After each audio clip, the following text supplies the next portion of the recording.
Doctors ಮತ್ತು drivers ಅಂತ ಬಂದಾಗ ಯಾರು ಇಂಪಾರ್ಟೆಂಟ್ ಅಂತ, ಯಾರು ತುಂಬ ಇಂಪಾರ್ಟೆಂಟ್? ಯಾರು?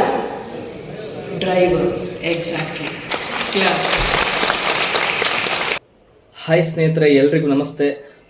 ನೋಡಿ ಸ್ನೇಹಿತರೆ, ಇವತ್ತು ಏನು KSRTCದು 545 ಪೋಸ್ಟು ಡ್ಯೂ ಬಿಟ್ಟಿದ್ರು, ಅದನ್ನು ಮತ್ತೆ ತಗೋಬೇಕು ಅಂತ ಒಂದು ರಿಕ್ವೆಸ್ಟ್, ಒಂದು ಮನವಿ ಮಾಡಿ ಇವತ್ತು ಒಂದು ಪತ್ರ ಕೊಟ್ಟಿದ್ದಾರೆ. ಇವತ್ತು ಸದ್ಯಕ್ಕೆ ಈಗೇನು ಮನವಿ ಪತ್ರ ಕೊಟ್ಟಿದ್ದಾರೆ ಅದನ್ನು ನೋಡ್ತೀವಿ, ಆಯಿತು ಮಾಡೋಣ ಅಂತ ಹೇಳಿದ್ದಾರೆ ಸ್ನೇಹಿತರೆ.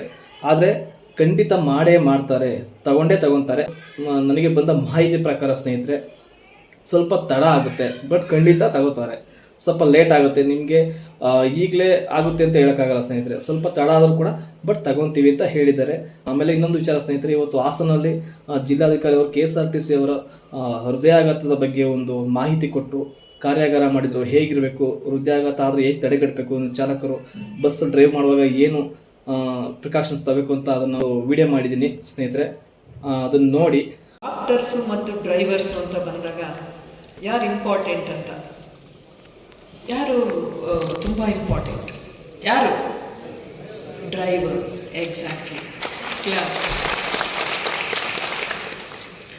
ಯಾಕೆ ಹೇಳ್ತೀವಿ ಅಂದರೆ, ಡಾಕ್ಟರ್ಸ್ ಮೇ ಬಿ ಇಲ್ಲ ಮೇಡಮ್, ನಾವು ಜೀವ ಉಳಿಸೋರು ನಾವು ಭಾಳ ಇಂಪಾರ್ಟೆಂಟ್ ಅಂತ ಅವರು ಹೇಳಬಹುದು. ಆದರೂ ಸಹ ಜೀವನದಲ್ಲಿ ಬಂದಾಗ ಈ ಚಾಲಕರ ಕರ್ತವ್ಯ ಮತ್ತು ಅವರ ಜವಾಬ್ದಾರಿ ಹೆಚ್ಚು. ಈಗ ಒಬ್ಬ KSRTC ಡ್ರೈವ್ ಮಾಡ್ತಾ ಇರ್ತಾರೆ, ಅದೇ ಒಬ್ಬ ಡಾಕ್ಟರ್ ಅವ್ರಿಗೊಬ್ಬರಿಗೆ ಸರ್ಜರಿ ಮಾಡ್ಬೋದು. ಏನೇ ಅಂದರೂ ಒಬ್ಬರ ಜೀವನ ಅವ್ರ ಕೈಯಲ್ಲಿರ್ತದೆ, ಹೌದಲ್ಲ? ಆದರೆ ಡ್ರೈವರ್ಸ್ದಾಗಲ್ಲ.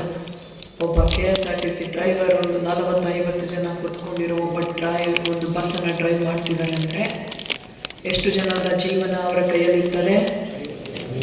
ಅಷ್ಟು ಜನ ಅಲ್ಲ. ಅದು ಅಷ್ಟನ್ನ ಡ್ರೈವರ್ ಅಥವಾ ಡ್ರೈವಿಂಗ್ ಅನ್ನಲ್ಲ, ಅದು ಒಂದು ಸ್ಕಿಲ್, ಕೌಶಲ್ಯ. ಒಂದು ರೀತಿ ಒಬ್ಬ ಡ್ರೈವರ್ ಅಂದರೆ ಹೇಗೆ ಅಂದರೆ, ಒಬ್ಬ ಸಂಪೂರ್ಣ ಮನುಷ್ಯ ಅಂದರೆ ಫಿಟ್, ಹೆಲ್ದಿ ಮತ್ತು ಆರೋಗ್ಯಕರ, ಮಾನಸಿಕವಾಗಿ ಮತ್ತು ದೈಹಿಕವಾಗಿ ಆರೋಗ್ಯಕರವಾಗಿರ್ತಕ್ಕಂಥ ಒಬ್ಬ ವ್ಯಕ್ತಿ. ಅಷ್ಟೇ ಅಲ್ಲ, ಅವನಿಗೆ ಅನೇಕ